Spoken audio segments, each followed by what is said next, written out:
Aspirasi untuk mendapatkan pimpinan KPK yang terbaik bagi Indonesia disampaikan oleh kurang lebih 1.000 pegawai KPK yang tergabung di Wadah Pegawai KPK.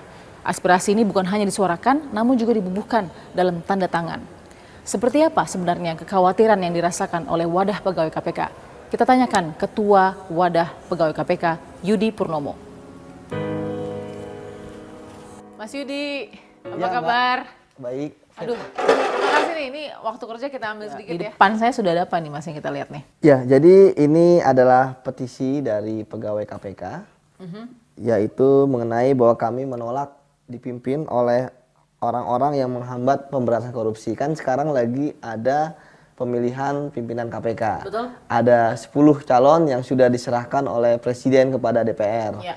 Oleh karena itu, di sini kami menyatakan sikap tegas kami bahwa jangan sampai nanti KPK dipimpin oleh orang-orang yang tidak baik, yang tidak punya semangat pemberantasan korupsi. Jadi sudah ada 1.000 dan sudah dikirimkan kepada Presiden. Wow, intip dikit boleh ya Mas?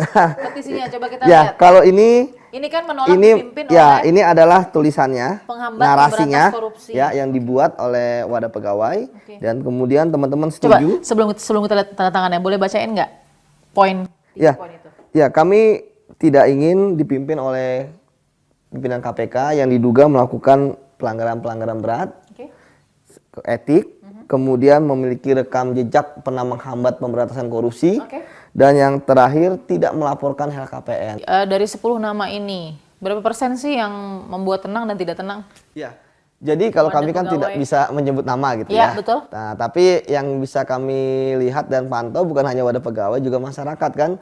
Bagaimana ada pimpinan KPK yang diduga pernah melakukan pelanggaran etik gitu kan. Kemudian yang kedua ada visi misi mereka yang jauh dari pemberantasan korupsi, misalnya Capim yang ingin OTT katanya pengen dihapuskan gitu kan karena tidak sesuai dengan peraturan, kan lucu juga, padahal OTT ini kan salah satu dari ribuan cara kita untuk berantas korupsi. Tidak ingin ada kasus korupsi dari suatu institusi yang ditangani oleh KPK. Ini kan berbahaya. Padahal undang-undang bahwa KPK semua instansi, yang penting dia adalah penegak hukum, yang penting dia adalah penyelenggara negara, itu bisa ditangani oleh KPK. Kan ini berbahaya. Nanti kita tebang pilih gitu kan. Nah, tapi dengan kondisi seperti ini, khawatir nggak akan jadi backfire juga, atau paling tidak bumerang juga buat Wadah Pegawai KPK ketika nama yang kemudian dengan 1.000 petisi itu dipertanyakan karena tidak diubah sama sekali oleh Presiden juga Pansel.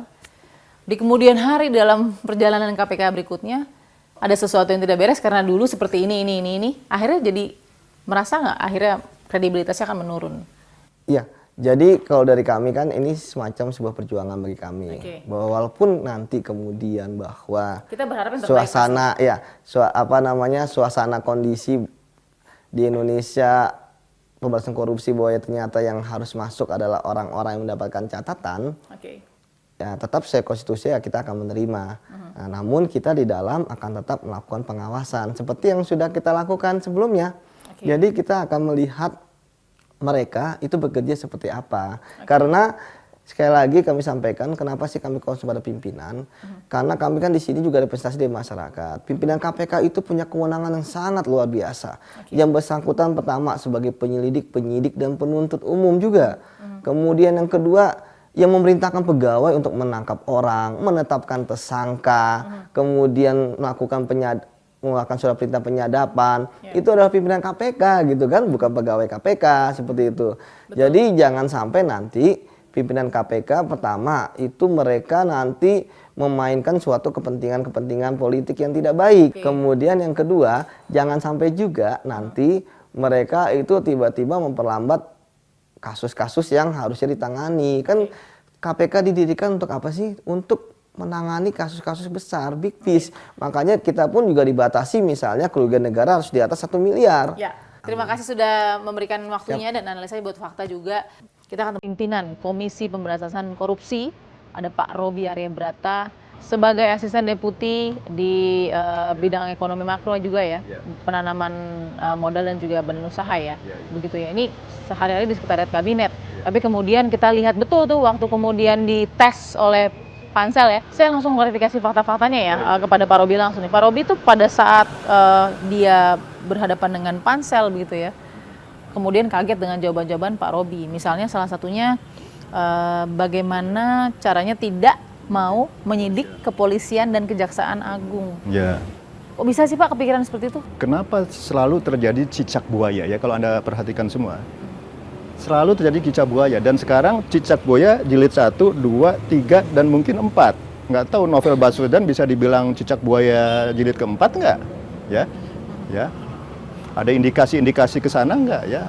Katanya menurut hasil penemuan dugaan katanya ada kedugaan Polri atau Sambai, tapi kan kita belum tahu betul kan. Okay. Tapi yang pasti begitu KPK menyidik merangsek korupsi di kepolisian, fight back.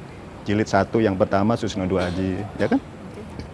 Terus yang kedua korupsi SIM Joko Susilo digeruduk KPK-nya, jilid kedua. Ketiga yang terakhir tuh ya, yang tersangka Pak Budi Gunawan gitu kan? Ya. Peradilan pertama ya. Hasil menang. Iya, karena dari pihak Mabes Polri ini kok KPK seperti berpolitik, ya kan?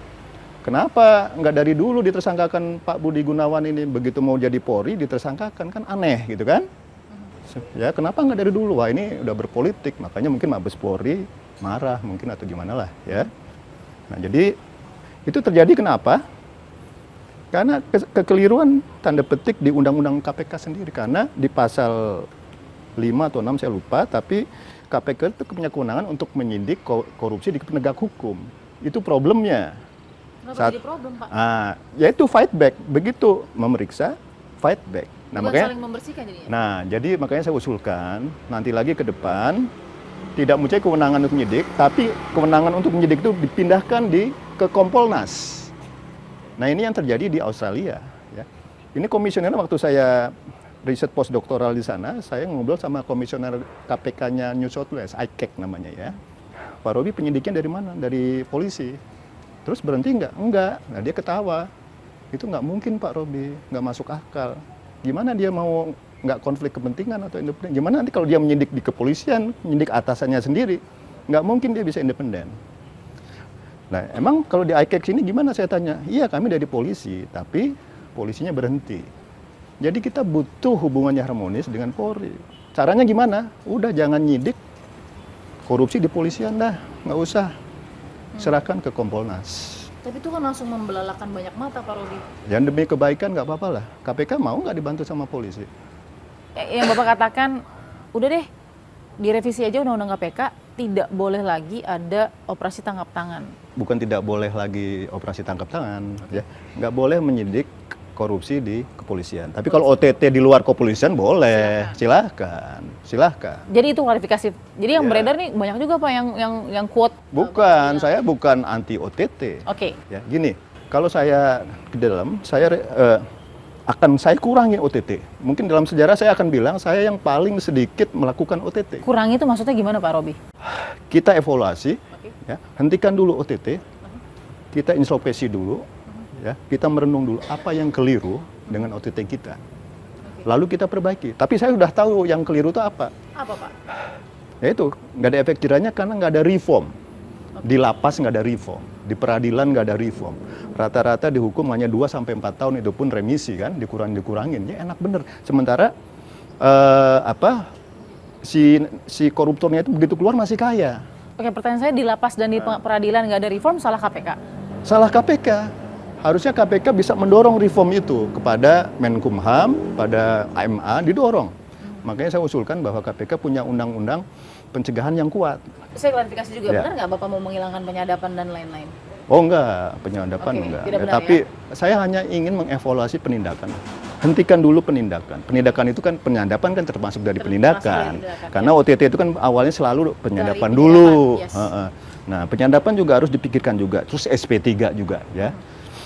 SP3 ini problem loh. Ini Contoh kasus Pak? Nah, misalnya kasus yang sekarang sedang dibicarakan, kasus RJ Lino. Ya. Hampir 4 tahun atau sudah 4 tahun terkatung-katung statusnya tersangka terus. Ini apa? Pelanggaran HAM berat ini. Kalau kita menggunakan standar internasional.